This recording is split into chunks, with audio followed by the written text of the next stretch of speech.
Estamos ao vivo. Não tem ninguém. Mas vou esperar o pessoal chegar. Deixa eu enviar logo pra geral. Eu tenho que fazer assim porque essa live vai ficar salva. Então eu tenho que fazer uma coisa interessante pra quem tá assistindo desde o começo quando já acabou, né? Acaba não ficar pensando que não aconteceu nada durante esse tempo. Que realmente não acontece, né? Mas vamos fingir que sim, né? Vamos fingir que sim.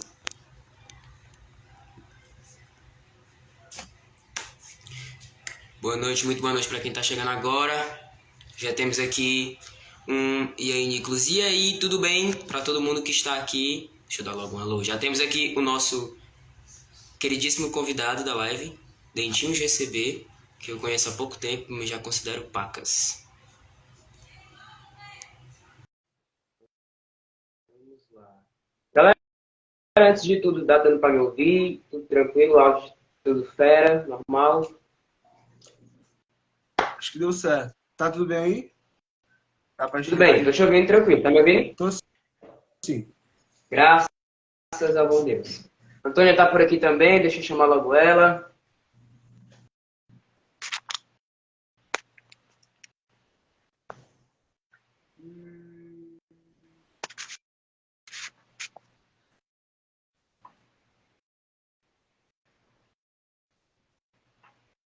Ô, Antônia, envia a tua solicitação para entrar na live, por favor, para eu te aceitar. Ah, não, vai dar certo. Janet Vel, que já está por aqui também. Só vendo aqui pro pessoal.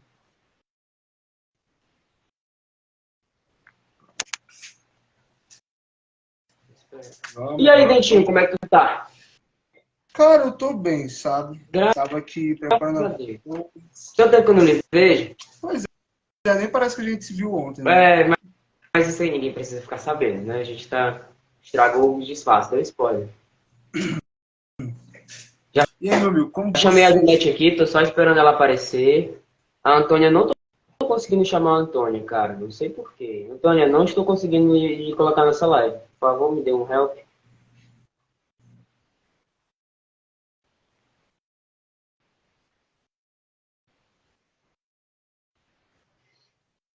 Janete já chamei, tô só esperando ela aparecer. Vendo aqui o resto das Enquanto... solicitações. Galera, lembrando que essa live ela tem esse nome porque esse aqui é como se fosse uma prévia do de preto real que vai acontecer dia 25, viu?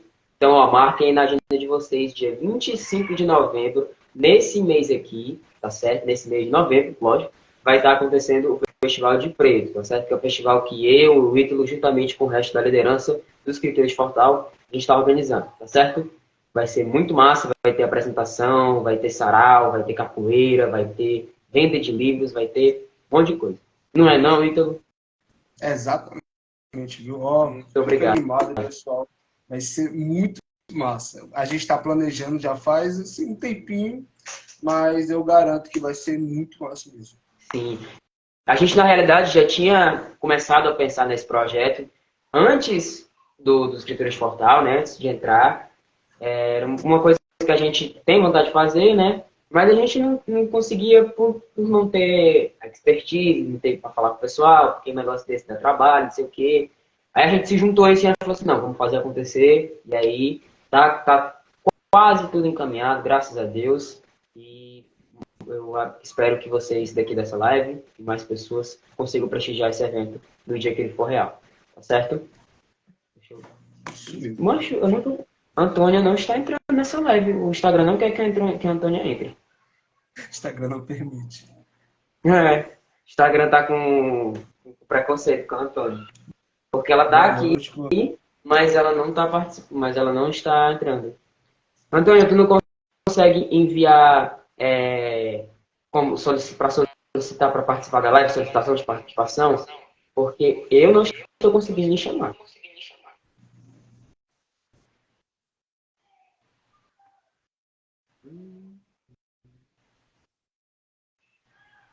Aqui, ó. Será que é porque a conta dela é privada, hein? dos escritores é? Ou é a dela? Não, a dela, dos escritores de Fortal, não é nada não. Não? Ah, não sei. Deixa eu ajeitar essa minha câmera. Muito assim, fica melhor. Exato. Tem alguns botões do lado do negócio dos comentários, Antônio, que aí tu pode apertar para solicitar. Um dos botões é solicitação de participação da live. Vê se tu consegue apertar para participar, certo? Que aí tu aperta, eu só te aceito e tu já entra. Tanto o Antônio quanto o Janete Bel não estão conseguindo entrar nessa live. Meu Deus.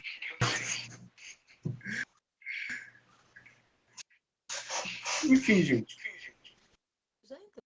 Enquanto o Nicolas está tentando aí. Como já foi Mas dito.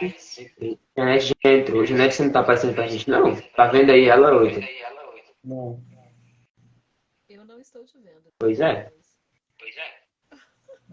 Aqui na live no momento chamamos eu e Dentinho GCB. Eu tô vendo ele, não você.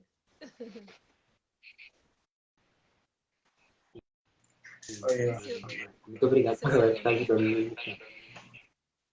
Galera, obrigado mesmo, porque é difícil. Mas e aí, tô voltando à questão do evento. Expectativas para o de preto. Suas expectativas.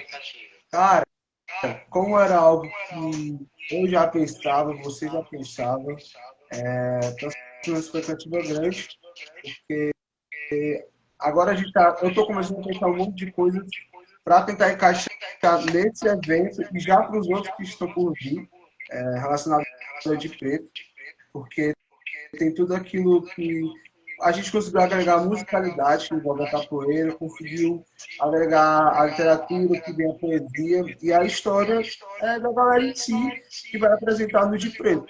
E vai ser um momento que as pessoas vão poder se conectar ali com quem está apresentando, com quem está demonstrando um pouco da sua história através da sua arte, entendeu?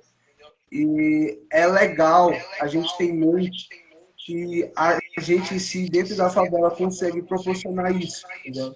E quanto mais a gente consegue demonstrar que a favela tem essa potência, que a gente consegue, sim, colocar esse tipo de conhecimento dentro da favela em si, e para as pessoas lá fora também, é importante, é muito importante.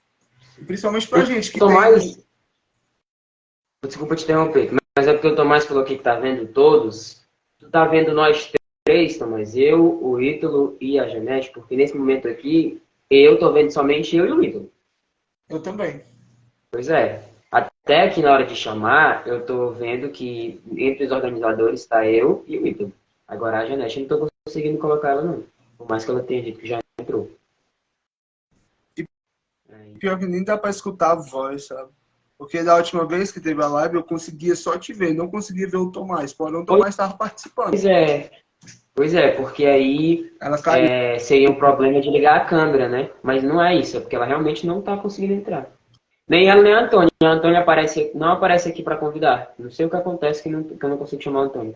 Eu acho que é porque a conta dela é privada. Também acho. Eu acho que tem a ver com isso.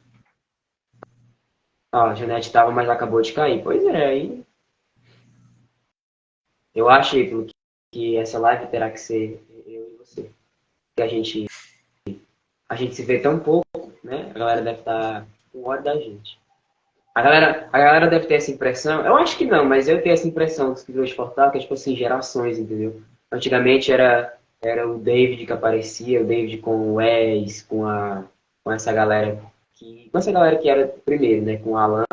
Aí depois entrou mais uma galera, entrou eu, o Tomás, o Igor, a Rebeca, aí depois veio o Tu, assim, as gerações. Isso é poético, entendeu, cara? Isso é poético. Exatamente, poético. É bom observar que as idades são bem diferentes ali, porque a nossa idade, diferente dos outros primeiros, é um pouco diferente. E esse tipo de... É engraçado ver como a arte se conecta aí, entendeu? É muito interessante ver isso. Sim, sim. E é interessante dentro do Escrituras Portal que eu sempre percebi que é uma diferença muito grande de pessoas que escrevem, né? São escritas muito diferentes. Por mais que algumas, tipo, se relacionem entre si, como, por exemplo, a minha escrita é parecida com a tua, a Antônia escreve também essa questão de negritude. Então, tipo assim, são escritas parecidas, mas como se elas se complementassem, entendeu? Exatamente. E tudo isso vai ser apresentado de preto, tá bom? Esse cara se garante no marketing, viu? E tudo isso será apresentado no de preto. Galera, um segundo aqui, porque eu vou fechar essa porta aqui, porque tá tendo muito zoado aqui fora. Eu vou só sair um segundo. Pois é, galera. Vamos preparar esse tempo de preto. Vai ser um evento muito bom. Espero que todos que estão aqui vão ver. E por enquanto é isso. Geração em geração, exatamente. Demorei? Rapaz, eu tô achando que sim. Boa noite para a minha terapeuta Letícia. Ó, a Janete vai entrar. Acho que a Janete agora vai dar certo. Deixa eu ver. Eita.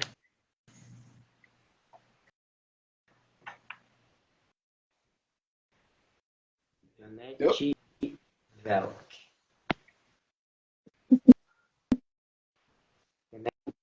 Janete ativou o vídeo. Não estou vendo, Janete, por favor. Algum sinal de... Gente, estou vendo vocês. Menos o Nicolas, novamente. Dá pra ouvir? Eu acho que eu tô ouvindo a tua voz, Janete, mas tá muito baixa.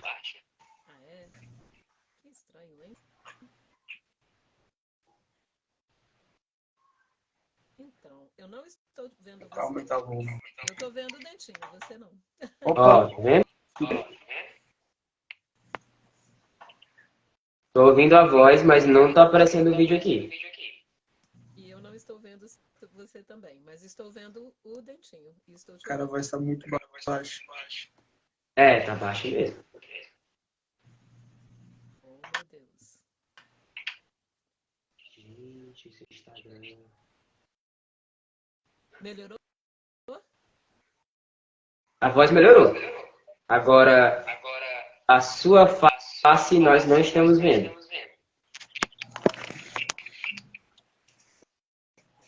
Eu estou vendo vocês. E alguém disse que está me vendo também. Ah, mas... O pessoal coloque no chat se vocês estão vendo a Janete, porque se a gente não tá vendo, a gente segue do mesmo jeito. Não tem problema. Por favor, sinal de vida para quem está vendo Janete. Galera, confirma aí se estão vendo a Janete, pelo amor de Deus. Que aí já pensou se a net cai, e aí a gente não sabe, a gente tem que continuar. Não é? Pois sim, já que seguiremos nessa ambiguidade de live e podcast, já que a gente não está vendo a Janete, a gente vai seguir a live.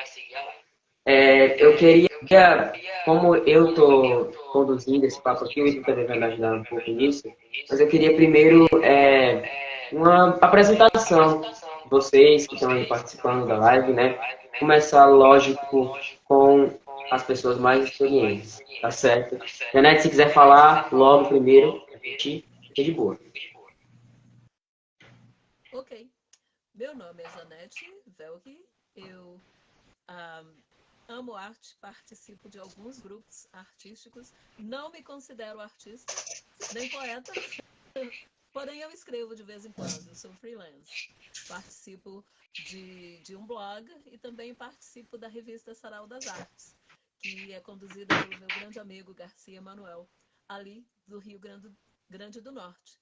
E também do blog Pensamentos e Poesias, que é também uma idealização dele, que tem artistas maravilhosos de vários lugares do Brasil e também do mundo.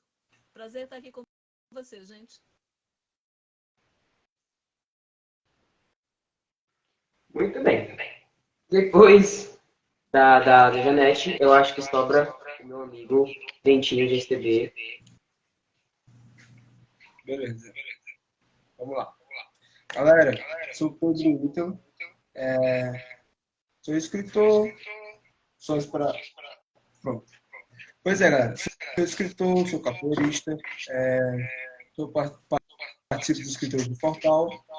E com isso também sou um dos criadores junto com o Nicolas e com a galera dos escritores do Portal do de Preto. E eu gosto muito essa parte da poesia em si, para mim é o meu forte. Eu gosto bastante de escrever tanto poesias como músicas e eu pretendo futuramente me aprofundar nessas duas partes da literatura. E por enquanto eu sou um jovem negro, tenho 18 anos e é isso. Como essa live é sobre papo de preto, é sobre consciência negra, eu queria saber de vocês, assim, para quem quiser responder primeiro, quando vocês se descobriram negros, tá certo? Porque o Ítalo, eu acho que foi muito cedo, porque para mim foi uma coisa muito, muito descobridora, porque eu não sou retinto e existe essa confusão mental dentro de pretos não retintos, que a gente só descobre ser negro quando o mundo vê a gente, e aí é da pior forma possível. Então, eu queria saber de vocês, assim, quando vocês se descobriram negros? Vou começar então. Cara, eu sinto que eu descobri negro em si quando, ainda na escola, primeiro ano por ali, quando eu percebi diversos apelidos e na minha cabeça tudo aquilo era algo normal, comum. Né? E quando você vai crescendo, você vai vendo que esses apelidos já te incomodavam antes, porém você reprimia esse tipo de, poxa, me incomoda, eu vou reprimir isso para mim, aqui dentro de mim. Porque isso é normal. Todo mundo é assim, todo mundo age desse jeito e é comum para todo mundo. E aí, com o tempo, eu fui crescendo, eu fui tendo mais conhecimento em si. Aí, eu consegui lembrar de todos os momentos, dos apelidos diversos na escola, quando chamava para ir brincar para um canto, ou ficar conversando. E eram alguns apelidos que hoje em dia, até hoje em dia, eu me pego pensando nos momentos, poxa, caramba, era muito errado aquilo. E aí, quando a sensação ruim de você ainda sendo criança, criança negra com esses apelidos, e você sendo já atualmente um jovem negro com consciência desses problemas, você fica super mal, entendeu? Porque para você, aquela criança, aquele jovem, aquela criança mesmo dentro de você, aquela sensação parece que ainda tem à tona atualmente. E você, como jovem negro, quando toma consciência daquilo, você começa a rever diversos momentos que, poxa, isso é um problema, isso é racismo, e isso dói bastante. E eu acho que essa dor é o que te dá o estralo na mente e ver um momento, poxa, eu sou negro, entendeu? Por mais que os meus traços, a minha cor, você só vem à tona quando você sente essa dor, entendeu? Quando você estuda, quando você entende que é algo estrutural, esse tipo que vem de muito tempo até a sua infância, a sua adolescência e a sua fase adulta. Isso abala. E não dá, e você só percebe nessas ocasiões quando não tem uma certa educação por parte da família, por parte de amigos próximos, assim, porque você só realmente não tocou nesse assunto, então você não sabe basicamente o que importa a sua cor de pele, né? Você só sabe no convívio aonde as pessoas estranham, né? As pessoas com essa cor de melanina. Se a Para as genética quiser ter pessoas, a... Ah, pode falar. rapidinho. E para as pessoas, eu acho que até mesmo da família, vem um medo muito grande de, poxa, e se ele perguntar isso, a criança lê, mas se ele perguntar isso, se tiver esse momento, se ele se questionar, como é que eu vou explicar, entendeu? Então, acho que é um medo porque é uma falta de conhecimento, entendeu? Porque colocam tanto aquilo na nossa cabeça que isso é errado, e, no caso, questionar isso é errado, e você se permitir a isso é que é o certo. E na cabeça, isso vem estruturado na cabeça também da sua família, entendeu? E É uma isso é um coisa problema. que se retroalimenta de pessoas que não sabem lidar com a dor do racismo. Talvez esse diálogo não aconteça porque a sua família, eu digo não somente a sua, mas a família da gente, não soube lidar com o racismo e, por consequência, não sabe fazer com que a gente saiba lidar também, entendeu? Então, às vezes não rola esse diálogo porque não teve uma certa consciência construída por parte das pessoas que sofreram para conseguir explicar o que de fato é. Então você só sente a dor, mas você não consegue lidar com ela, sabe? Isso é cruel, muito cruel. Bastante cruel. Então agora eu passo a palavra para Janete Vel. Olha, para responder essa sua pergunta, eu estou aqui pensando, ainda bem que o Dentinho, né, falou antes de mim, porque eu estou pensando, por onde que eu começo? Olha, para você responder essa pergunta, depende. Aí é que tá. O nosso país, né? Ah, como é que eu diria? Aperfeiçoou o racismo em todas as suas formas. É de uma sutileza incrível que, que você nem sabe mais quem é você.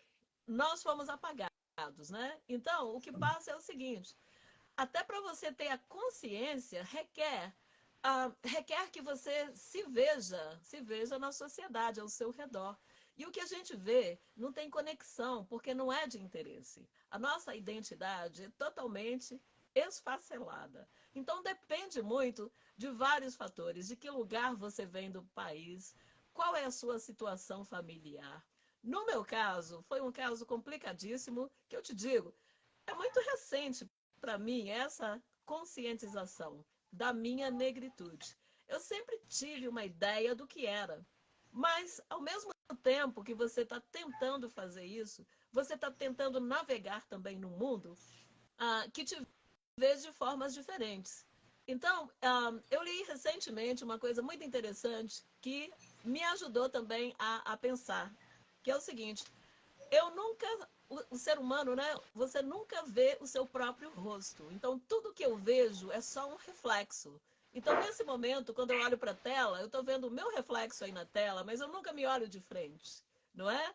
E se eu vejo uma fotografia é assim, então o outro é que te vê.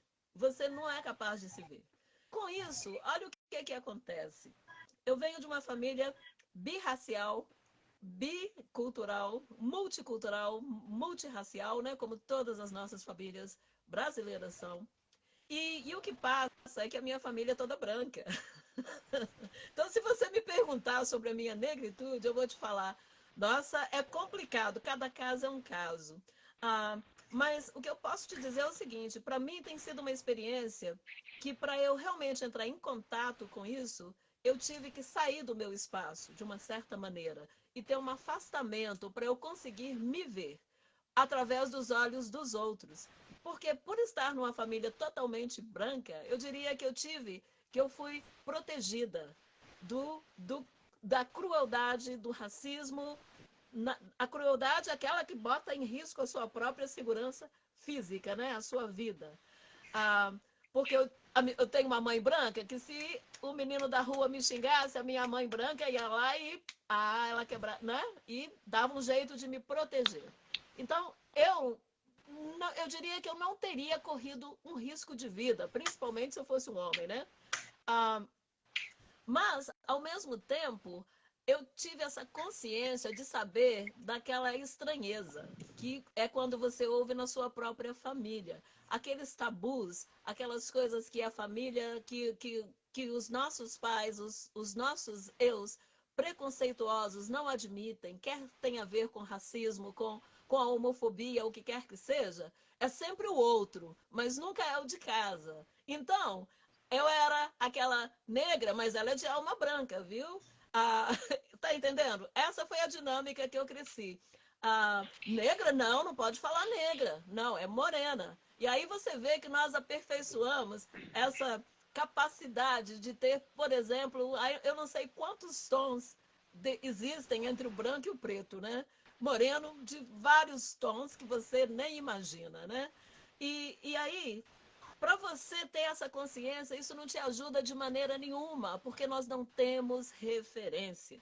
A nossa cultura nos priva disso, porque parte do trabalho da desumanização é eliminar a sua identidade. Isso aconteceu há muito tempo atrás e nós estamos hoje tentando resgatar. Então, essa semana, a Semana da Consciência Negra, tem esse objetivo, né? Acordar para esse fato. E eu diria que é possível que na minha condição tenham várias pessoas por aí que talvez nem se deem conta de quem elas são. Então, eu passei pela escola consciente de que eu era a única negra da sala de aula. No meu primeiro ano de escola, até eu sair lá na minha faculdade, no meu último ano de faculdade. Porque eu fui para uma escola particular, eu estudava de manhã, percebe? E aí você tem que viver aquela coisa assim de você tá ciente da estranheza que você causa no outro, mas ao mesmo tempo você tem que atender a expectativa do outro. Então eu não podia me revelar muito inteligente, porque era neguinha metida, né? Não podia ser neguinha metida. Então você não pode demonstrar que você tem algum tipo de raciocínio, de vida inteligente em você. Porque você tem que se conformar a certos papéis. Então, eu diria que essa conscientização, eu acho que ela é fluida, ela acontece com o tempo e é muito particular para cada um de nós, dependendo da nossa classe, dependendo dos nossos relacionamentos, das oportunidades que a gente tenha, porque ela não é só eu que me conscientizo, é aquela troca, né, com o meio. Desculpa, falei demais, mas é difícil explicar. Falou o necessário, gente. Falou o necessário. E eu acho muito interessante que, coincidentemente, eu e a Janete, a gente tem uma vivência um pouco parecida na questão da família. A minha família, ela é muito miscigenada, mas a maior parte da minha família é branca. Tanto é que a minha irmã, ela não tem nada a ver comigo. Minha irmã é branca, loira. Meu pai é um branco do olho claro. E a minha família, quando a gente era pequeno, a gente que eu digo eu, né, por eu ser o mais negro da minha família, no núcleo central, né? Eu tive essa estranheza porque minha mãe nunca parou para me ensinar sobre ser negro, sobre os efeitos e as causas que tem isso, né? Então eu sempre estudei em um colégio particular, eu tinha uma certa condição financeira e eu não passava por isso até, de fato, quando a gente conversando com o Ítalo, né, quando você se insere no mundo, as pessoas começam a sentir essa estranheza e você sente que você causa essa estranheza no outro. Então, eu comecei a me conscientizar à medida que eu fui crescendo. E quando meu pai saiu de casa e a gente passou por uma certa dificuldade financeira, aí que a gente sente de fato, porque a gente percebe o mundo que a gente está. E é por isso que eu digo que às vezes a consciência racial que o negro tem depende muito do convívio dele, da condição dele, porque às vezes acontece isso, da família não passar esse conhecimento para outra pessoa, né? Então eu acho que é muito disso, da gente se conscientizar. E eu queria até continuar nesse assunto para perguntar para vocês se vocês acham que isso tem melhorado de uns tempos para cá.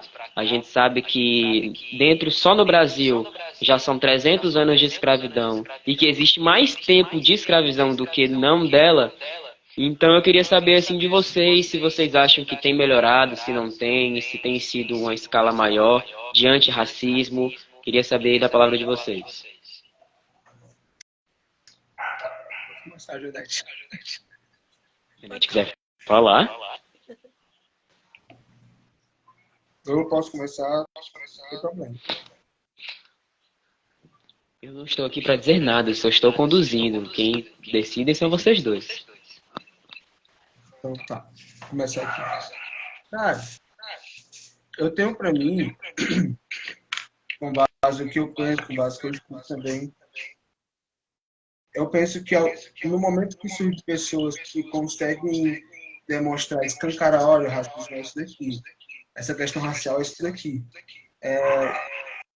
eu acho que as pessoas começam a ter um pouco mais de consciência, mas não é tão dominante como a gente de fato quer, porque quando a gente menos espera, a gente do nada surge na mídia, o que aparece na mídia, né?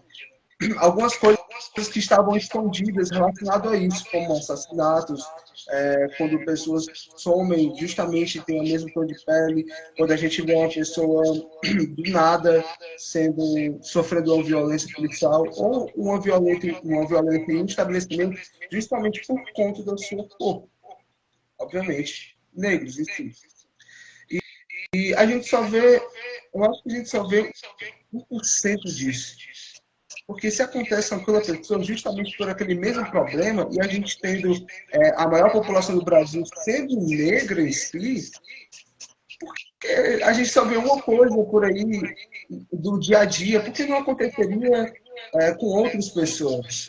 A gente só vê aquilo que está na mídia, entendeu? E aquilo que a mídia quer te mostrar. E quando a gente vê aquelas pessoas conscientes que, poxa, não, a gente vai mostrar isso daqui, porque isso daqui acontece no dia a dia das pessoas e ninguém consegue ver de fato. Então, cara, eu imagino que a gente está conseguindo aparecer, a gente está conseguindo protestar mais, a gente está conseguindo mostrar, mas ainda tem muita coisa acontecendo nessa questão racial que a gente não consegue ver. A gente sente que acontece. Porque, como eu disse, existe ainda pessoas conscientes que estão se conscientizando, tendo mais capacidade de se proporcionar, de se colocar nesse lugar, conseguir enxergar a realidade e conseguir mostrar para as outras pessoas. Eu acho Porém, legal, eu acho legal essa tua fala, que a maior parte da população do Brasil é preta, porque dá muito essa questão de que o Brasil é um país muito mal resolvido com as suas questões, né? Tanto da parte da negritude, da parte feminina, da parte indígena, que são partes do Brasil que o nosso país não sabe dialogar muito bem. Eu fico muito confuso com isso, né? Então é muito legal essa tua fala para realmente evidenciar isso, que o Brasil acaba sendo um país muito mal resolvido com as suas questões, né? Agora eu passo a bola para a Janete Vel. Olha, eu, eu diria que, deixa eu ver, eu saí do Brasil há 20 anos, ok? Eu moro nos Estados Unidos, eu moro em Boston, eu moro numa área bem liberal e progressista. Isto não significa que não tenha racismo no país onde eu vivo aqui. Evidente que tem. Porém, tem uma grande diferença. Olha só, você estava falando, né, da quantidade da população. Aí no Brasil, eu acho que são 53% ou 55% da isso. população que se identifica como preta, negra, não é? E aqui nos Estados Unidos são 12%. Porém, as questões raciais, os debates, as lutas, e a gente viu a violência, né? Já vem ocorrendo há muito tempo. Na década de 60, houve aqui o movimento civil, não é? Do Martin Luther King, com os protestos, com as mortes, e de tempos em tempos a gente vê os, os, os incêndios acontecendo, né? Aqueles núcleos. E quando o pessoal me fala assim, olha, no Brasil, o Brasil não tem racismo. Olha para os Estados Unidos. O que passa é o seguinte, é que aqui as discussões estão começando a acontecer aí agora. Agora é que as pessoas estão sendo obrigadas, de uma certa maneira, a confrontar esse aspecto da nossa cultura, da nossa história, que as pessoas não admitem. As pessoas acham, se a gente tiver um debate, eu me lembro da última vez que eu estava aqui com vocês, não sei se você lembra, Nicolas, a gente estava na mesma live, e alguém falou, eu não vejo cor, é tudo igual, Lembro. não é? Então, assim, é aquela escolha seletiva. Eu escolho quando eu quero ver cor e quando eu não quero. Então, você não vê cor, quando, se você levanta o debate, o pessoal está com mimimi, o pessoal está chorando, não tem raça, a raça é humana, vai falar que as vidas negras importam? Não, todas as vidas importam. Então, assim, nesse momento, ninguém vê cor, é todo mundo igual. Na hora que você tenta conscientizar, na hora que a gente levanta a voz e diz, ei, estamos vivos, não pisa tanto assim, né? Mas naquele momento que eu estiver lá na loja, aí sim o pessoal vê cor na hora que passa por mim e pergunta se eu trabalho lá, não é? Porque tem aquela, tem aquela suposição no momento de ver a pessoa naquela posição subserviente, aí sim a pessoa vê cor, e a cor está viva, não é? E está forte em todos os sentidos. Você vê a cor na escola, não é? Como você mesmo disse, Nicolas. Se você tem uma... se você... Eu sou privilegiada, eu tive acesso. E esse acesso me colocou num lugar diferente. Se eu não tivesse tido esse acesso, eu não estaria aqui com você hoje. É bem possível que não, não é? Então, ah, eu diria que a discussão, graças a Deus, está começando. E está começando a acontecer tanto no meio acadêmico. Eu encontrei recentemente um livro que foi publicado, eu diria que, eu acho que foi em 2006, o primeiro estudo sério de relação ao racismo no Brasil, com dados, com informação, como observando a forma como as pessoas podem ser qualificadas, né, com relação ao censo, pensa no IBGE, né? Porque é a partir desses dados que o dinheiro é distribuído pelo país. É que as políticas são implementadas. Então, esse interesse não tem. E eu acho que foi muito mais com esse advento, né, do internet, do acesso, que tirou esse filtro, essa barreira que impedia que as pessoas pudessem ver como pessoas estão se relacionando, estão se desenvolvendo em outros lugares do mundo. E aí é uma coisa assim, a gente quase que intuitivamente se educa sobre esses aspectos. Claro que a gente tem, né, um passo para frente, dois para trás. Tivemos um período político recente, né, que foram passos para trás, mas ao mesmo tempo tudo te leva ao progresso, porque hoje já sabemos quem são os aliados e quem não são, não é? Quem são os cúmplices de cada um dos lados. Então, eu acho que é importante saber o seguinte: essa discussão é tardia, ela foi sufocada porque servia a um propósito, né? Do mesmo jeito que há 300 anos atrás, milhões e milhões e milhões de pessoas serviram a um determinado propósito, e essa mentalidade colonial continua. Nós somos colocados nesse lugar, então não tem interesse, né, de conscientizar, de alertar e de realmente promover essa democracia social, racial, política no Brasil, quando se trata das minorias, né? Mas o bom é que agora eu acho que a gente está mais alerta, e esse processo de autoeducação que eu tive que fazer sozinha, né, já que eu não tinha referências, e a gente não tem referência na escola, em casa, você não tem na mídia, você tem aquilo que querem que você pensa que é, aquilo que você é. Mas não são o lugar de fala é muito importante, né?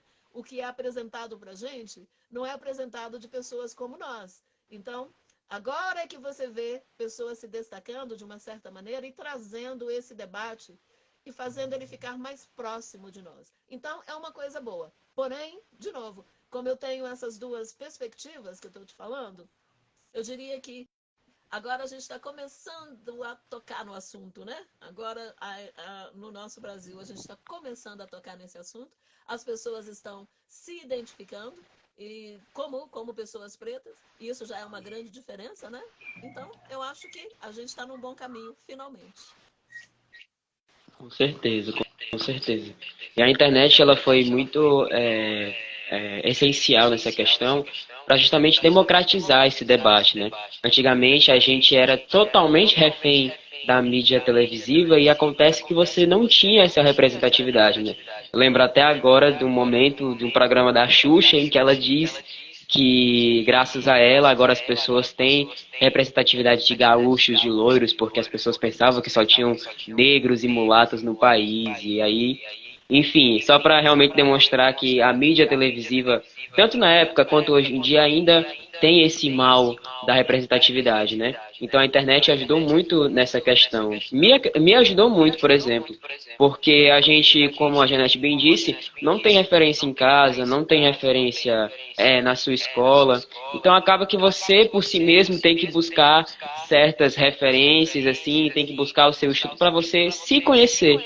Né? E a internet me ajudou muito nesse quesito e acredito que tenha ajudado muito o Ítalo também e diversas outras pessoas que têm essa dificuldade para se reconhecer, né?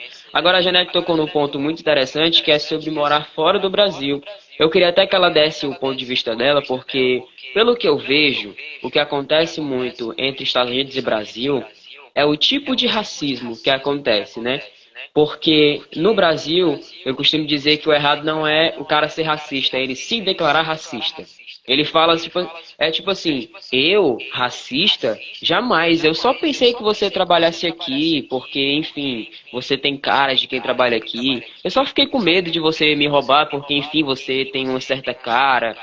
Enquanto que nos Estados Unidos, pelo histórico do país ter tido mais um confronto direto com o racismo, até porque o racismo nos Estados Unidos foi mais estrutural por mais tempo do que no Brasil, se não me engano, a Janete pode até falar um pouco mais sobre isso do que eu, mas existiam lugares para pessoas negras, lugares para pessoas brancas.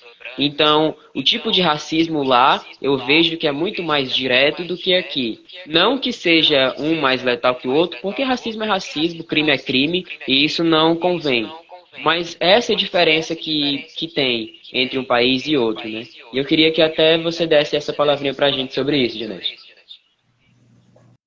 Olha, eu diria que ah, o fato de eu ter mudado para cá, né, e ter, ah, como é, ah, poder ter visto por uma perspectiva diferente, mais direta, o que passa é o seguinte: racismo é racismo, exatamente, né? Não importa onde, é o que é. Eu acho que a diferença foram de 8 anos, me parece. Os Estados Unidos declararam, aboliram, né, a escravidão 8 anos antes do Brasil. Então, é bem parecido. O que passa é o seguinte: o nosso Brasil, assim, as histórias são extremamente semelhantes. As histórias são muito parecidas, e continua sendo, e continua sendo. E, e o que eu percebo é o seguinte: aqui a gente sabe, aqui você sabe aonde você é bem-vindo, aonde você não é. Tá às caras, não é? Tá às claras. Porém, a pessoa, quer ela seja racista ou não seja, existem leis, e existem leis claras, que sim, não, eu não posso ser, o meu acesso não pode ser mais proibido. Eu tenho livre acesso aonde quer que eu vá. E não importa da sua opinião pessoal, quer você goste ou não, você não está aí para gostar de mim ou gostar da minha cor ou deixar de gostar. O que importa é que leis existem e as leis são implementadas, e é possível você ter uma participação ah, mais igualitária, mais perto. Não é 100%, mas, de novo, num lugar bem melhor. Ao passo que, o que eu me lembro da minha experiência na escola no Brasil, que a minha formação educacional inteira, de base, foi feita no Brasil. Em escola pública, em escola particular. Porém, quando você vai para a faculdade, como eu estudava em escola particular, estudava de manhã, tem muito disso, né? Os estudantes da manhã são muito mais brancos do que os da noite. E aí você vai também para a qualidade do ensino, né? As disparidades começam a acontecer. Mas o que passa é o seguinte: você tem que estar lá, mas você não pode se mostrar muito no radar. Ou não, nós temos, a nossa sociedade brasileira é totalmente, ela aceita, ela é toda inclusiva. E não é. É a empregada que não precisa ser paga, né, o salário digno. Por quê? Porque ela é como se fosse da família. Entende? Então, assim, o nosso país, a gente realmente aperfeiçoou. É onde o racismo deu certo. Porque é de uma sutileza e foi aperfeiçoado de uma maneira que até as próprias. O nosso sentido de identidade foi também apagado a ponto de você agora se aliar ao opressor, né? Que é o que acontece. E aqui nos Estados Unidos, por essas brigas terem ocorrido, pelos conflitos terem sido tão diretos, com separação, não, a escola branca e a escola para os negros, não é? No nosso Brasil, tentaram, não teve muito disso. Mas a escola é para todo mundo, porém o negro, agora ele está indo para a escola, né? Houve um tempo que nem ia para a escola, né? Entendeu? Então, assim, eu diria que, às vezes, aquele tapa na cara, é bom você saber com quem você está brigando, entendeu? Então, nesse sentido, eu diria que as regras do jogo aqui, no país onde eu vivo nesse momento, são mais claras. Então, é mais fácil você jogar, não é? Sabendo quais são realmente as regras do jogo, não é? Aonde você participa, aonde você não participa. Não vou nem perder tempo e ir por aquele caminho, porque eu não vou ser contratada por lá, não é? É eu ter que saber que eu preciso mudar a minha aparência dependendo do emprego que eu for arranjar.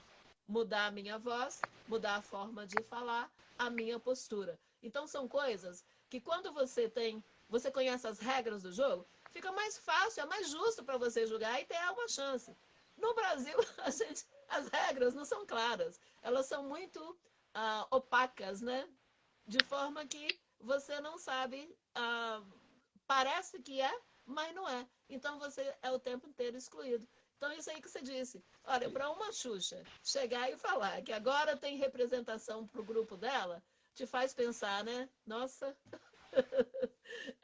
é uma coisa assim incrível. Porque quando a gente pensa... E a outra... Então quer dizer que só existia cultura negra no país? Não, a cultura brasileira, ela é negra, né? Só que a gente nem sabe que é. Porque quando ela é apropriada, agora ela é o status quo. Então ela tem que primeiro ser apropriada. Ela não pode aparecer como ela é. Então, assim, é uma coisa muito complicada não saber. As regras não são claras, não existem regras. Porque são para você realmente, são para te excluir. Então eu prefiro ficar num lugar onde as regras são claras, eu sei que postura eu tenho que ter, o que é que eu tenho que fazer para eu ter sucesso, entendeu? Então, eu tive que sair do país para ter sucesso. Exatamente, perfeito, perfeito, ótima fala. E é muito verdade isso, que no Brasil a cultura é negra. A cultura no Brasil, pelo que eu vejo, ela se sustenta por figuras negras, mas que não são reconhecidas, porque quando elas são reconhecidas, as obras são reconhecidas, tem uma pessoa branca para levar o crédito, tem um conceito branco para levar o crédito, assim como foi do samba para a bossa nova, assim como foi, enfim, diversos outros exemplos, né? E acontece que algumas figuras que deveriam ser um símbolo de cultura no Brasil não são muito eticamente corretas, como diria Edma Luísa Sonza, que sofreu um caso de racismo e teve que acobertar, mas enfim. O que eu queria falar é sobre essas figuras negras no Brasil que ou são renegadas ou, quando são reconhecidas, são embranquecidas, né? Como o caso Machado de Assis, que eu acho que é o caso mais famoso do Brasil, que, sendo um escritor negro, foi embranquecido durante todo o tempo da sua obra, até depois de sua morte, até os dias atuais. E acontece que tem pessoas que não sabem ler Machado de Assis completamente porque tem essa noção errada do escritor, né? Uma coisa que foi divulgada, alastrada há muito tempo aí. E aí eu queria que vocês também falassem sobre essas figuras, não só Machado de Assis, porque existem diversas outras, né, que foram embranquecidas com o tempo e que acabam perdendo a sua essência também. E aí eu queria que vocês falassem um pouco sobre isso. Aqui. Recentemente eu estava junto com o Nicolas também, sala da resistência do Centro Mais. Recentemente, ontem. E aí foi ressaltado essa questão do estado do Ceará, do embranquecimento do dragão do mar. Enfim, essa é uma figura importante em si do Ceará que a gente tem. E apesar do processo que teve, a importância que teve, ele se embranquecido. Isso traz um retrato para a gente que o que é bom é branco e o que acaba sendo ruim é o negro. Parece que sempre vai existir um vilão negro ali. E sempre o que faz o bom tem que ser o embranquecido nessa história. Então, como foi também que tu acabou de dizer, o branco, por trás, sempre vai estar levando o crédito de alguma coisa. Vai ter sempre alguém se apropriando daquilo e pegando. Tanto crédito, tanta importância cultural, e nessa importância cultural, não só pessoas.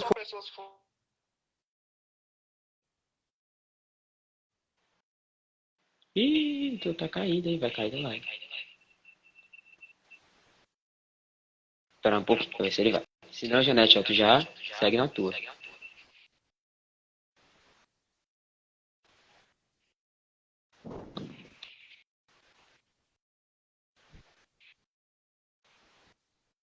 É, eu acho que o Ítalo vai cair. Mas ele estava falando de uma coisa muito importante, realmente. É que a gente realmente estava nesse sarau da resistência, em que o tema central era o Dragão do Mar, né?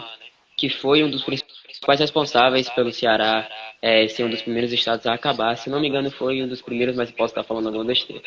A acabar com a escravidão no Brasil, com a grande frase, né? No Ceará não se embarca mais escravos. Então foi um herói mesmo nesse âmbito da sociedade, nesse âmbito do Brasil, que foi embranquecido com o tempo, assim como diversas e diversas outras figuras. Né? E aí, Janete, se quiser dar a tua palavra sobre isso também, é agora. Olha, com relação às artes, né? O Machado de Assis, eles foram obrigados, né, a parar de escancaradamente,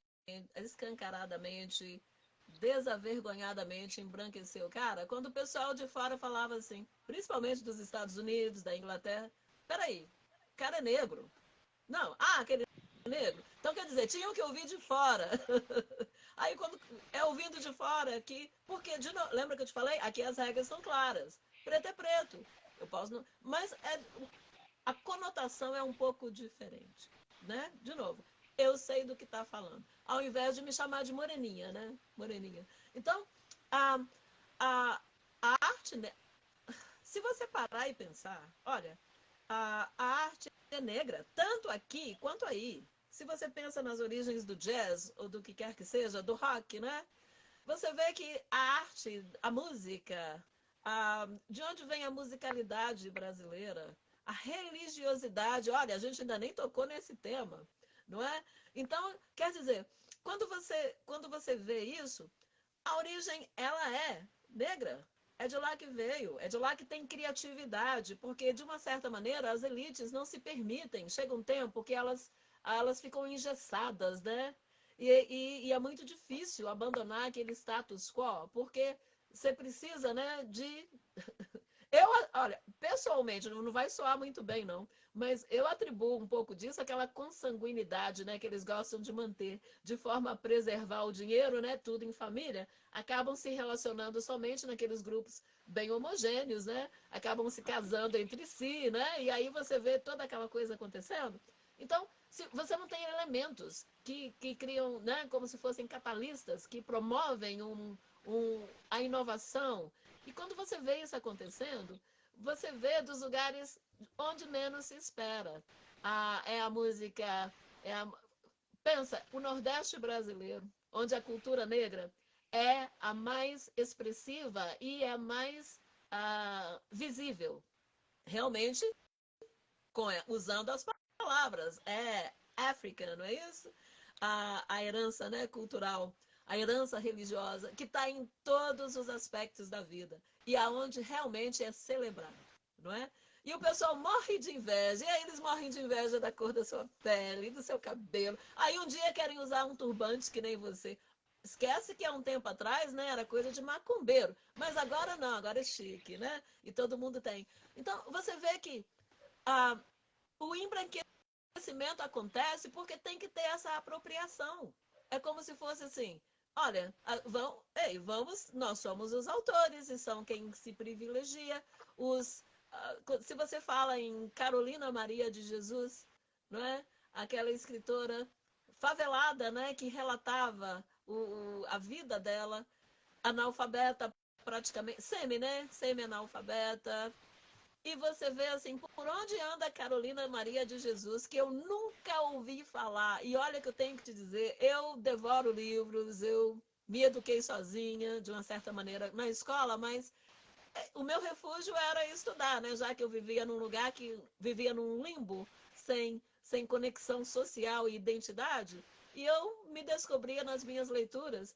E eu diria que eu tenho um repertório imenso, eu já li bastante. Eu fui conhecer Carolina Maria de Jesus, gente. Tem o quê? Não tem nem 5 anos. Então você observa que é colocado de lado o que pode ser colocado de lado. Aquilo que não dá para reprimir, né? Não dá para reprimir, para esconder o Machado de Assis, o que, que você faz? Embranquece o cara, apropria, ele é um dos nossos, olha, ele é um de nós, tira proveito. E na hora que Torna você uma fala, coisa mais aceitável, né? não é a mesma coisa com relação ao sincretismo religioso, né? A mesma coisa. Então, quer dizer, vamos embranquecer esses orixás. E eu te digo, se você menciona algo, eu me lembro que eu dizia que eu sigo a tradição africana, afro-brasilian, sabe? As religiões de matriz africana que estão vivas no país inteiro, né? Dizem que todo mundo acende uma vela lá na igreja, né? No santuário de manhã e uma no terreiro de noite, mas ninguém fala, não é? E eu me lembro que quando eu falava, o pessoal falava: mas você parece ser tão assim estudada, tão inteligente, você mexe com essas coisas, né? Mas você parece que é tão inteligente, que é tão assim, você estudou, né? Como é que você gosta desse tipo de música? Né? Então, assim, é aquele embate constante que você tem que lidar, não é? Que você tem que lutar. Exatamente, exatamente. É uma questão de estranhamento, né? Muito essa questão do brasileiro com ele mesmo, né? Da pessoa branca com a pessoa preta, né? Essas figuras, tanto religiosas como de representatividade. Eu lembro que eu fui conhecer quem foi Marighella, por exemplo, quando eu fui assistir o filme do Marighella, que teve muitos problemas para conseguir ser lançado. E quando foi lançado, teve uma polêmica que foi seu Jorge que fez, inclusive uma atuação muito fera, e houve uma polêmica de ter que escurecer mais o Marighella, sendo que ele não era tão negro assim, ele era muito claro, porque ele era preto, mas não era um preto retinto. E as pessoas, ao invés de debaterem sobre quem foi Marighella, o que ele fez, estavam debatendo sobre se ele era tão negro ou não, assim, sabe? Então acaba que a questão no Brasil racial, ela é uma coisa muito fútil, muito rasa, quando ela precisa ser, né, como a Janete diz. Porque quando é racismo, o racismo acontece com tons de pele clara ou escura, mas quando você quer desqualificar uma pessoa, aí sim o tom de pele importa, certo? Então é muito doida essa questão, né? Falando sobre isso também, é importante dizer que tanto eu como o Ítalo, o Dentinho, a gente faz capoeira, né, que é uma manifestação cultural trazida dos africanos escravizados, né, junto com a Umbanda, junto com o Candomblé, junto com o samba de roda, junto com o maculelê, com toda essa cultura que a gente está entremeado, né? E aí eu queria falar pro Ítalo, perguntar pro Ítalo, né? Porque eu já tenho a minha resposta, mas eu não tô aqui para responder nada, tô aqui para perguntar. Eu queria perguntar assim pro Ítalo o que que ajudou, o que que influenciou na vida dele começar a praticar capoeira, se reconhecer mais. Porque na capoeira a gente descobre também muito mais sobre a gente, né? A gente começa a ver mais de nós. Porque a gente vai para a roda de capoeira, vê um monte de preto, vê uma galera que tem um pensamento muito mais diferenciado da gente. E aí eu queria saber do Ítalo sobre essa questão dentro da vida dele. Mas essa pergunta foi muito boa, viu? Você tá bem Tu preparado. acredita que essas perguntas eu não tinha separado, cara? Eu vou começar a trabalhar com isso. Vai, cara, tá certo. Enfim, cara, gente, eu penso o seguinte. Logo quando eu pisei lá no salão da comunidade das quadras, e eu vi aquele cara que é o meu professor atualmente, que é o Herê, conhecido, é o Marcos Vitor, porém o nome dele é capoeira, e bem mais conhecido é Herê. Tava lá com seu pandeiro, tocando e mostrando a capoeira pra criançada, velho. entrei, vi, e perguntei para participar, e depois disso foi um caminho vasto de conhecimento. Porque uma coisa é você escutar um som de berimbau, junto com o atabaque, o pandeiro, e você se assustar assim de início, opa, que som é isso? Quando você não conhece, quando você é uma criança e você não tem a mínima consciência disso. E aí, logo em seguida, quando eu vi, foi um caminho muito bom, porque eu comecei a entrar na parte da musicalidade, comecei a entender bem as letras, procurei conhecer o mestre Pastinha e o outro, o mestre que é o criador da regional também, que eu acabei se nome. Enfim, Mestre Bimba. isso, mestre Bimba. E quando você vai entendendo a história, você vai entendendo, poxa, são dois caras negros que inspiram a musicalidade da capoeira, que inspirou a capoeira, que, enfim, que trouxe todo esse conhecimento vasto. E você, e no caso eu, na época, comecei a me conectar com aquilo, eu, puxa, cara, tudo isso faz sentido. Quando tem uma música que começa a falar da cavalaria, que tem um toque especificamente da cavalaria no berimbau, justamente para indicar que a cavalaria, na época, os policiais estavam vindo para destruir as rodas de capoeira, que era uma manifestação cultural, e era um toque justamente para indicar que eles estavam vindo. Tu começa, tu começa a comparar aquilo com a realidade, com quem você é, o lugar onde você está. Isso é chocante. De início, esse conhecimento é chocante.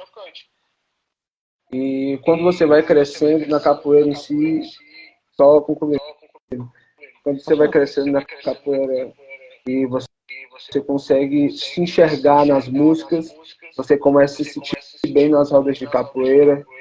E quanto mais você pratica, você tem mais conhecimento e você consegue se identificar. É um prazer imenso, justamente por conta do São Jovem Negro. Exatamente. Eu costumo dizer que existem capoeiristas e pessoas que praticam a capoeira, né? Porque os capoeiristas são aquelas pessoas que têm essa consciência, tá certo? Porque existe aquela questão. Se eu perguntar para vocês dois, a capoeira tem cor?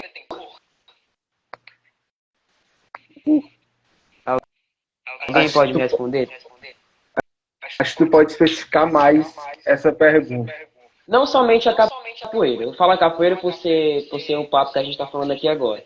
Mas se eu perguntar capoeira, rap, samba,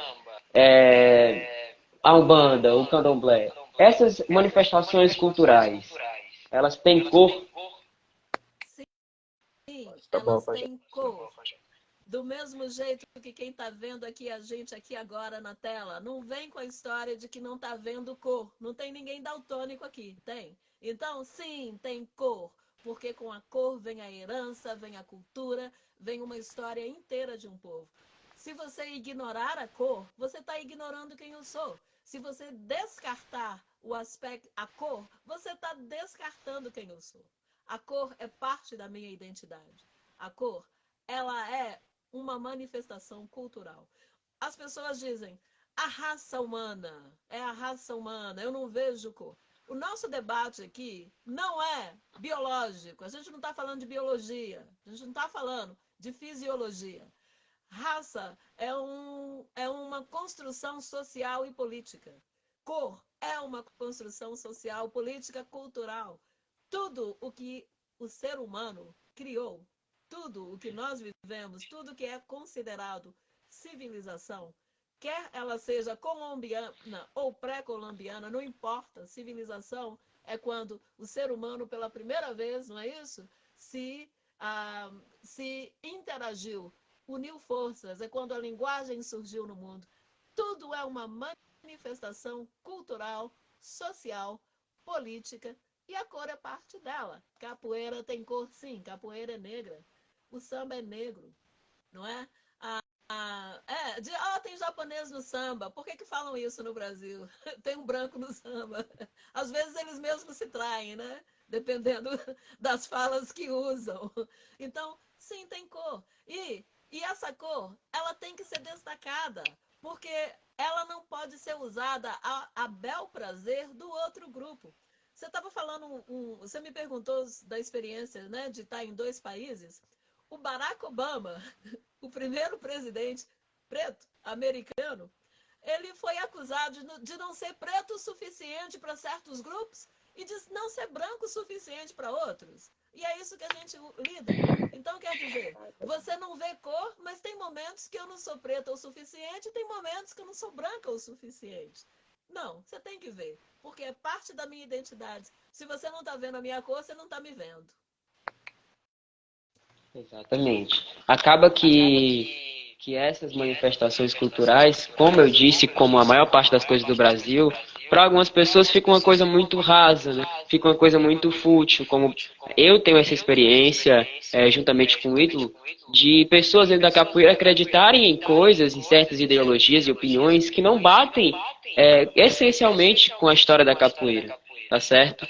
Então é uma coisa muito doida quando você para pensar que pessoas que praticam essas manifestações, que pessoas que gostam de samba, gostam de capoeira, gostam dessas diversas outras coisas que a gente falou aqui, têm opiniões totalmente contrárias àquilo que essas coisas pregam, tá certo? Dentro da capoeira a gente aprende sobre respeito, aprende sobre religiosidade, porque as pessoas dizem, tem esse discurso de que a capoeira não tem religião.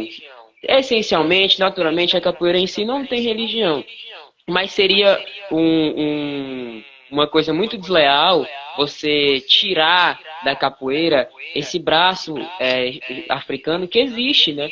Que foi trazido dos negros escravizados. Tanto a capoeira, quanto a umbanda, quanto o candomblé, quanto o samba de roda, quanto o samba de caboclo. Todas essas coisas acabam sendo uma unidade. Então não tem como você dizer assim, a capoeira não tem religião, a capoeira não tem isso, porque quem se utiliza desse discurso acaba por apropriar a capoeira para coisas que essencialmente não são. Então o errado não é o católico praticar capoeira, o errado não é o evangélico praticar capoeira, o errado não é as pessoas fora desse eixo praticarem a capoeira.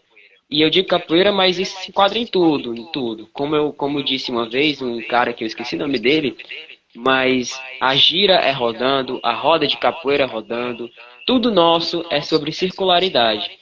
Então, o errado não é essas pessoas de fora praticarem, o errado é a apropriação, não é? Que é uma coisa que acontece diversas vezes aqui no Brasil, que é a apropriação da nossa cultura. Então, eu acho importante ressaltar muito isso, sabe? O reconhecimento da raiz das nossas manifestações. Da ancestralidade. Então, olha só, olha esse Exatamente. exemplo que você deu, olha a implicação disso. A implicação disso para a nossa sociedade, para a nossa organização política. Quando você tem a religiosidade, né, branca permeando todos os aspectos da vida do país. Eu estou falando de fazer as leis. As leis do nosso mundo ocidental são baseadas na tradição judeu-católica, certo? É o marido que pode, sim, até antes da última da Constituição brasileira ser renovada, né, na época, o marido tinha o direito de assassinar a mulher para defender a honra. De onde que vem isso?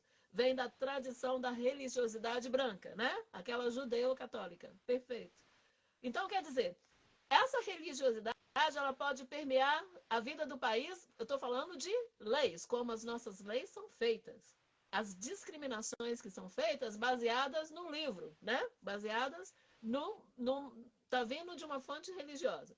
Mas, ao mesmo tempo, o que você faz? Agora, quando você apropria daquilo que é legal, daquilo que é bom. Olha, eu quero também participar dessa roda, da alegria, dessa criatividade, dessa congregação, né?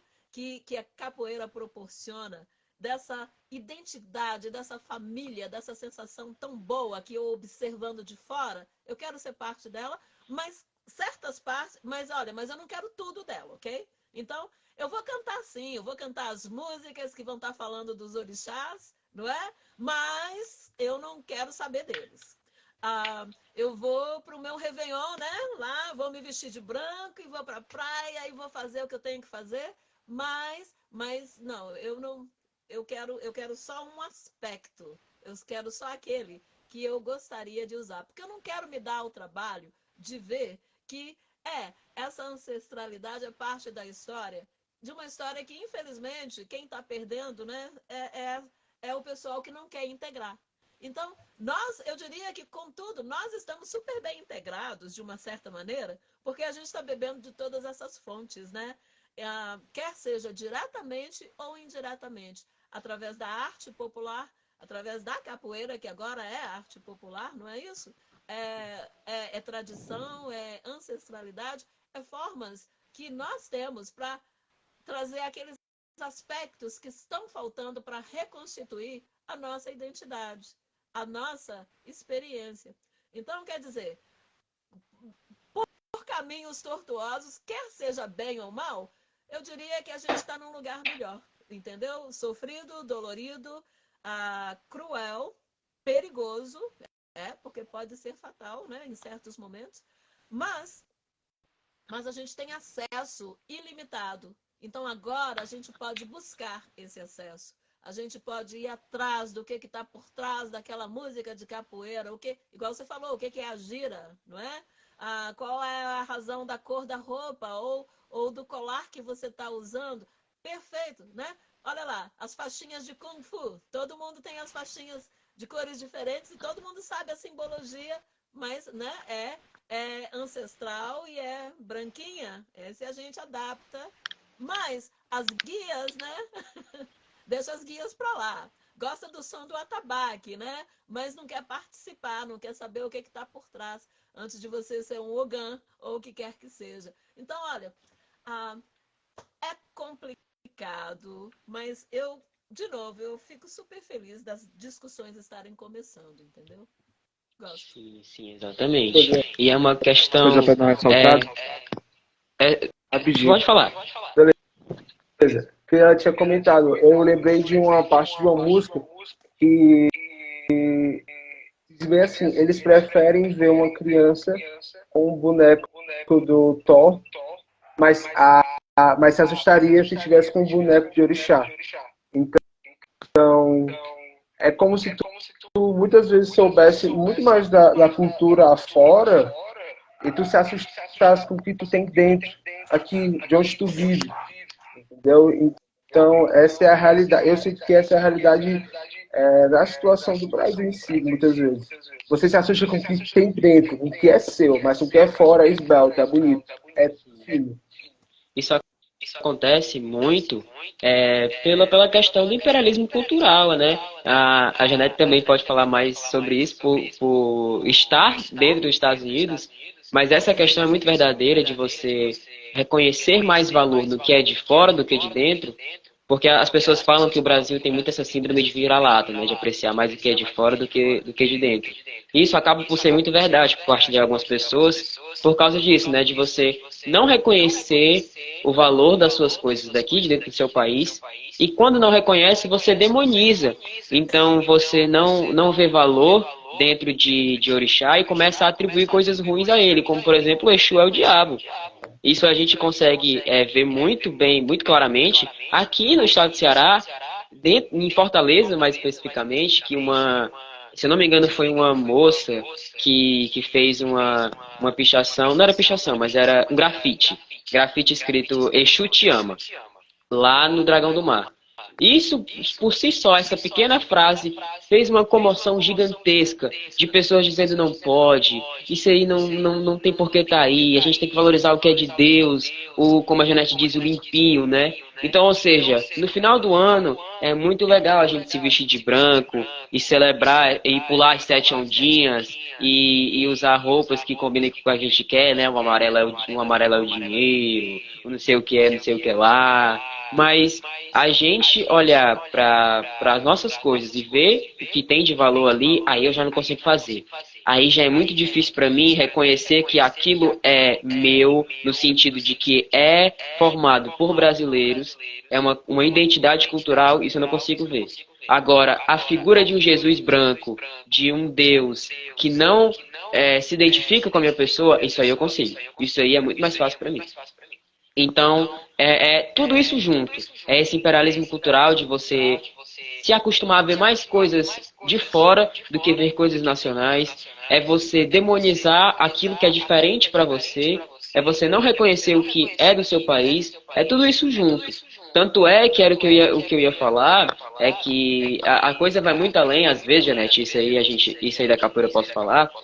Por acontecer uma situação comigo, de um cara que é dentro da capoeira, que uma vez falou pra mim que achava muito ruim de outra pessoa que estava cantando, muito ruim ele cantar músicas que reverenciam orixás, porque ele não vê necessidade nisso, porque às vezes a capoeira não precisa disso, canta muito, mas na hora de cantar músicas que falam sobre Deus dentro da capoeira, aí tudo bem, entendeu?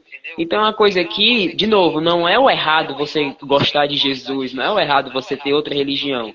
É você não reconhecer que aquilo não é letal, que aquilo não é do demônio, que aquilo é uma coisa normal, entendeu? Então é você negar a raiz do seu país, sabe? Eu não sei Também, se vocês têm mais algum comentário a acrescentar sobre isso. sim, demonizar aquelas partes que eu não estou interessado.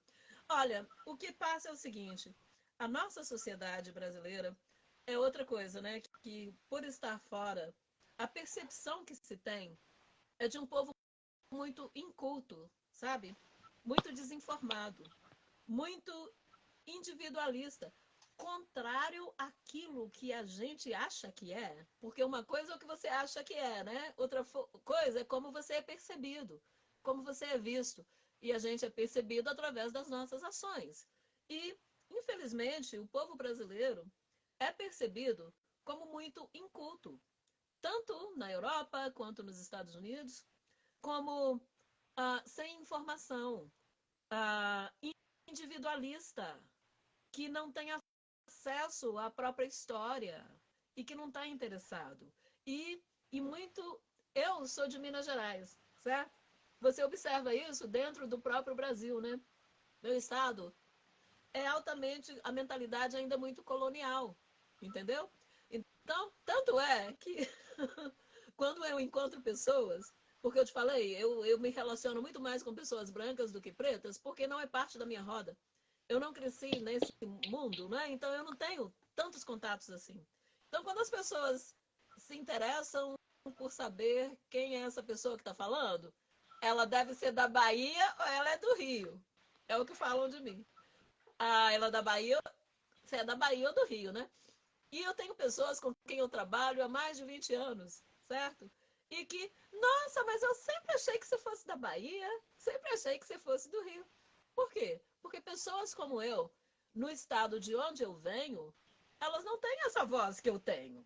E eu adquiri a minha voz, para eu ter a voz que eu tenho hoje, eu tive que sair do lugar. Eu tive que sair do lugar onde eu cresci, entendeu? Para que eu adquirisse essa voz. Porque lá naquele lugar eu não ia poder ter. Então você vê também, de novo, isso é uma constante. Ao mesmo tempo que querem demonizar aspectos da cultura, da vida, da herança, então estão, na verdade, mutilando partes da própria cultura, né? Porque como é que você pode tirar? Não tem como. O nosso país, ele é muito... A miscigenação aconteceu, quer o pessoal queira ou não, tá lá, né? Então, mas, quer dizer, você não pode cantar... Não tem necessidade de cantar para os orixás ou para Exu, pelo amor de Deus, né? Deus que o livre. Mas, ao mesmo tempo, nos templos evangélicos, estão lá impersonando. Como é que diria? Como é que fala isso? Eles estão incorporando o Exu, aquilo que eles acham que é o Exu, atraindo pessoas que sabem todos os nomes e imitam e duplicam o ritual da maneira que acham que é. Então, quer dizer, vocês não podem, mas a gente pode. A gente apropria e usa a nosso bel prazer, não é? Agora, vocês, por favor, fiquem quietinhos aí na sua. Se a gente reclama, para de reclamar. Não, mas olha, o nosso país, ele incorpora todo mundo. Aqui não existe isso. É o que passa, né? Exatamente. Então, mas de novo, eu quero apropriar. Eu lembro que o Cazuza falava numa música dele assim que a burguesia fede, que são caboclos querendo ser ingleses, né? E é bem isso. A gente é muito mal informado, a gente não sabe da própria história, a gente não procura saber, nós não temos essa cultura de saber o seguinte, de ler, de olhar, de beber de fontes diferentes da própria história, da própria cultura, né? Para essa educação ser mais completa. A gente não tem isso. Eu não sei. Por isso você vê, né, a condição do país. E essa é a forma como o povo é percebido no mundo inteiro. Entendeu? O que você vai fazer, né? Pois é uma coisa muito contraditória, né? Porque, como a Janete bem falou, quando as pessoas querem se apropriar, aí é muito legal isso que a gente está fazendo. Quando é para realmente olhar a essência, a raiz da coisa, aí eu demonizo, aí eu falo que não pode. Tá certo? Ítalo, tu tem ainda algum comentário a acrescentar sobre isso? Eu senti que tu queria falar. Cara, eu venho anotando aqui tudo que está sendo dito, algumas coisas. E, de fato, tudo isso que ela vai falando, que a gente estava falando, entre consenso na minha cabeça, eu venho lembrando de vários outros acontecidos também, que algumas vezes parece ser errado, algumas vezes não. É errado, muitas vezes, você se questionar sobre isso. E é um problema gigantesco para as pessoas. Muitas vezes o brasileiro se questionar com isso. Como assim você está falando que existe um problema do nosso Deus ser branco? E por que seria um problema o seu Deus ser negro? Ou ter outra cor que não seja branco? Então, essa disparidade de você estar dentro de um lugar, de você ter uma cultura que você poderia muito conhecer, porém, não, você vai continuando seguindo aquele caminho que foi lhe colocado, de você não consegue ver o que está ao seu redor. A sua cultura está bem aqui, o que está dentro de onde você mora está aqui também, mas não. Vamos seguir esse caminho de ignorância e vamos continuar nessa trajetória aqui. E tudo que está ao teu redor, cara, não importa. Porque esse daqui é o certo. Questionar o que está ao meu lado, ao redor, é errado. Então, eu vejo muito disso. Acaba que você vai sendo doutrinado, né? Porque nessa questão de Jesus é uma questão de doutrinação, né? Eu costumava, quando eu frequentava o grupo de jovens, era muito essa questão de que as pessoas não tinham uma certa noção de quem foi Jesus, né? Jesus nasceu em Jerusalém não, Jesus nasceu na região da Península Africana. Então, fato é que onde Jesus nasceu, existiam muitos negros, e há mais chances de Jesus ser preto do que Jesus ser branco. Então, essa questão de Jesus branco foi uma coisa trazida da Europa, foi uma coisa colonialista que foi imposta sobre a gente.